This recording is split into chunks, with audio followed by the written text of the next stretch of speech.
I've always thought that if you had to choose between being popular and being right, I'd rather be right. Would you consider yourself a liberal, sir? Yes.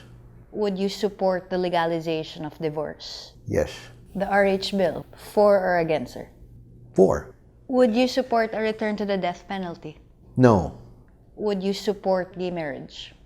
Yes. Why is it wrong? It's the church is saying that it's wrong, but they're not they're not always correct.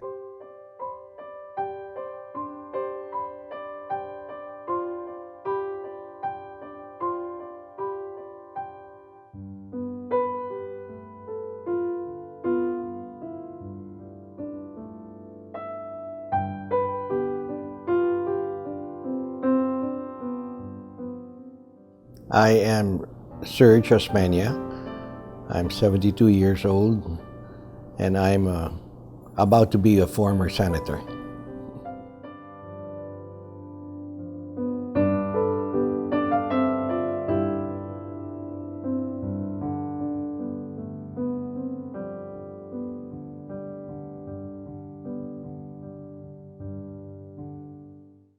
Based on the surveys, I would win unless may kalokohan. Nangyari nga yung kalokohan. It was about 7 o'clock at night, 8 o'clock at night. I said, uh-oh, they done me in.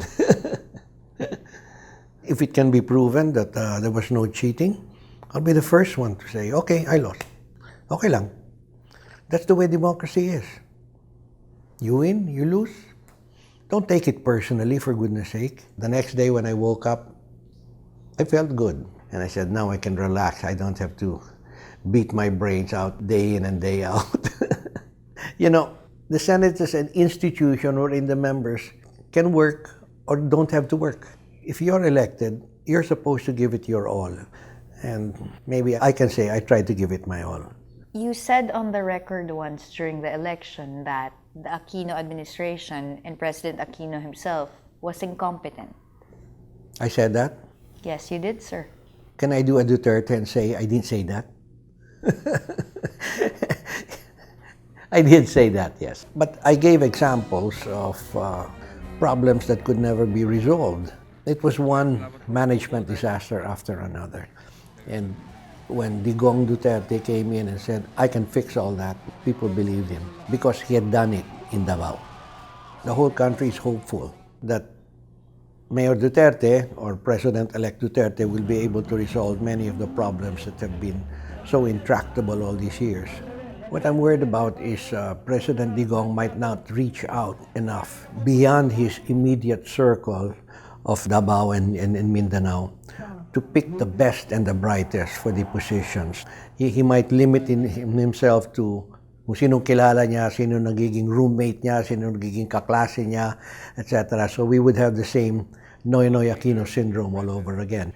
And that I thought was a crime against the Filipino people. For someone who was in jail during martial law, what is your opinion over the fact that Senator Bongbong Marcos received at least 14 million votes? 95% of the Filipinos who have been interviewed with regards to martial law say martial law never touched their lives, which is true.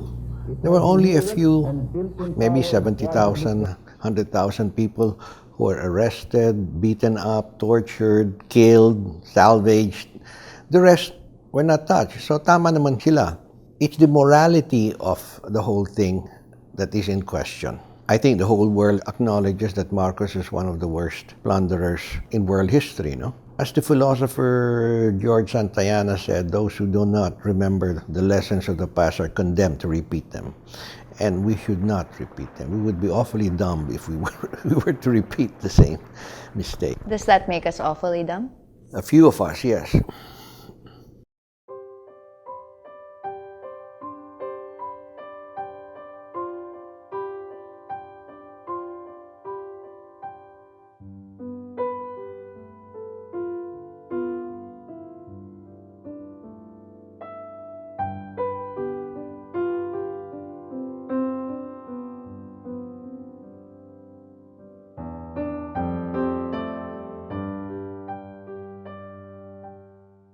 When I first ran for the Senate, I was telling our friends that, there must be about 100,000 Filipinos who would be better qualified to be senator than I.